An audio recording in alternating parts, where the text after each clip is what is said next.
You're joining me at the Landlord and Letting Show at the Barbican, and great to have Paul Shamplina with us again. And of course, Paul has been helping landlords in distress since 1999, and he's become known as the landlord's friend. And how appropriate then that his new book, hot off the press, written in conjunction with Kate Faulkner, is called The Landlord's Friend. So Paul, brilliant. I never had grey hair when I started. You'd be pleased to know. Now, what was the idea, what was the genesis of behind the book? Well, the amount of talks that I do and the amount of publicity in PR, people say you should write a book, but in your language, which is not Cockney rhyme and slang, you'd be pleased to know. And so I thought, right, I've got to do it. And obviously I work very closely with Kate, and we used to do a lot of stuff in the industry when we were going after a lot of the rogues with regard to property investments, and we built up a rapport and we did a lot of stuff together. We support each other. So I said, right, Kate, I want you to write a book with me, because I can't do it by myself. And she helped me. And it's taken me 3 years, time-wise, and since obviously we've written it, there's been loads of change in the law and loads of regulation, like the Ombudsman scheme and like retaliation eviction and various things, so we've had to update it. But I'm pleased with it, and it's basically, really, the content, and it's really for new landlords, even portfolio landlords that are self-managing. It's preparing for successful letting your property and running your own portfolio and going right to the end to make sure that if you do have a problem, this is what you've got to do. But a lot of it's preventative stuff anyway.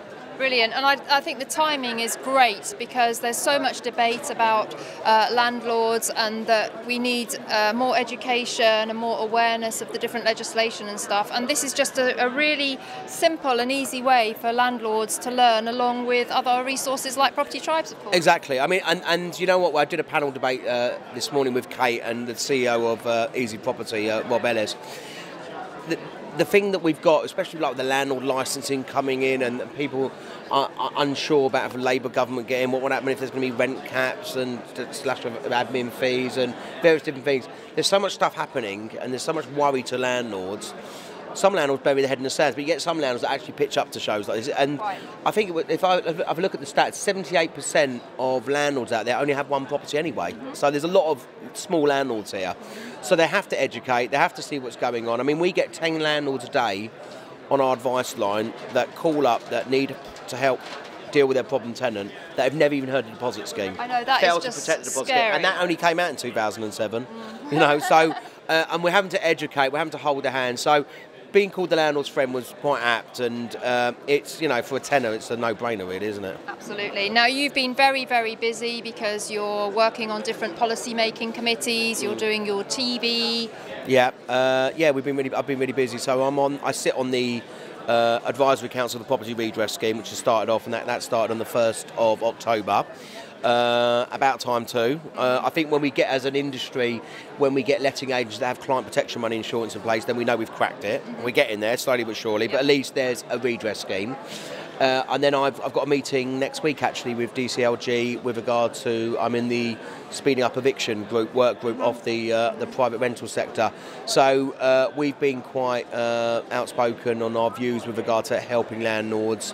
And then, of course, on the back of that, there was the deregulation bill that's been heard in the House of Lords. It was in the House of Commons which got talked out.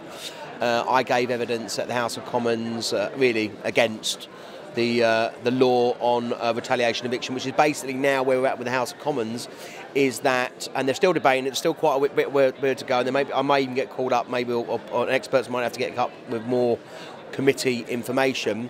But basically what they're saying now is that, and to be honest, I always poo-pooed Shelter's figures of 213,000 tenants being evicted on retaliation eviction, which was total rubbish because no one has that data.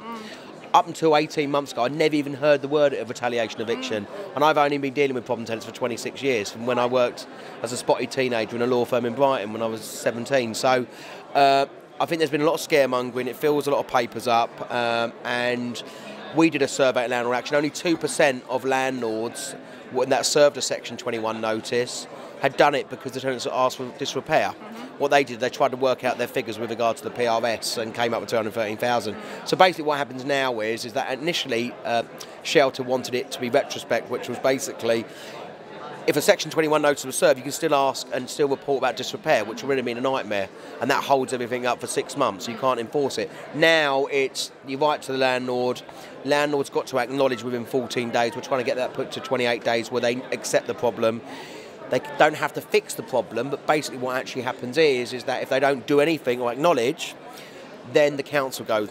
And my biggest problem is, the argument with this was about, well, is there enough environmental health officers to go round, because it's going to spike up. And I must admit, the RLA's work on this has been phenomenal. They've been really good and really easy to work with. As well as, will there be rights of access for a landlord? Can a landlord actually afford to carry out the repairs? And we were worried about all the spurious claims by tenants, you know, damaging properties on purpose. Right. So they were the worry. And I really think the whole point, I mean, I still have my worries, because we're trying to get institutional investment coming into the industry. Yeah. More regulation in respect of that will actually hamper the majority of good landlords. We know it's only a small minority, and even actually, if there is rogue landlords, they're still going to be driven underground anyway. And the biggest problem that we have has been the enforcement, has actually been the councils taking more prosecutions, and I think there should be naming and shaming, and there should be banning orders, and that was the way to go, really. So I've been busy with that, and I did a programme on BBC One not long ago called Inside Out, which was about pitfalls in buy-to-let for landlords taking for pensions, and I'm doing a Channel 5 series, which I think is one of the biggest programs I've done, because it's a 6 1-hour episode, and that comes out in September. And we've done about 13 days filming already, so it's a lot. I'm juggling quite a few balls at the moment. As well as, plug, I'm setting this, we've got a charity function called Rumble with the Agents, which is a white-collar boxing event. I've had an idea for a long time that agents want to fight each other, and they're very competitive. So I thought, you know what, let's get them in a ring. I do white-collar boxing. I'm fighting as well, so I'm trying to lose a bit of timber at the same time. And it's on the 21st of May. We've sold 170 tickets already. We've only got 100 tickets left. We've got a celebs table. We've got John Conte doing the live auction, and we're raising money for the Rainbow Trust, a great kids charity. So we're going to have 6 fights. So it should be good. And Channel 5 are going to film the event as well. So they're filming my build-up and my training. I don't know if that's good or bad. I don't know. So yes, it's quite busy, as well as running the office and stuff. But we're really busy at the office as well. And we've just taken on another solicitor and a paralegal to work with, you know, more landlords and more agents. Wow, you are busy. I am busy. As well as being a father of 2 and supporting Spurs. I'm going to Wembley on Sunday. So, awesome. Awesome. So I'll get my priorities you right. very kindly said that we're going to give away a copy of Paul's book. I'm going to ask you to sign it. I'll sign it with pleasure. As a competition prize. So if you would like to enter the Property Tribes competition to win a copy of Paul's book, please just post below this thread, just put enter into the box. But don't resell on eBay, because I'll be annoyed. Quite. All right. Well, thank you very much, Paul. Keep up all the good work that you do, and you're always and you guys as well. You do a great job at Property Tribes of informing the landlord nation that needs to be informed. Quite. Well, thank you very much. That means a lot coming from you. No, it's really good. It's really good. Okay, so we've been speaking to Paul Shamplina, and do enter the competition and watch out for this book as our Property Tribes Book of the Month as well.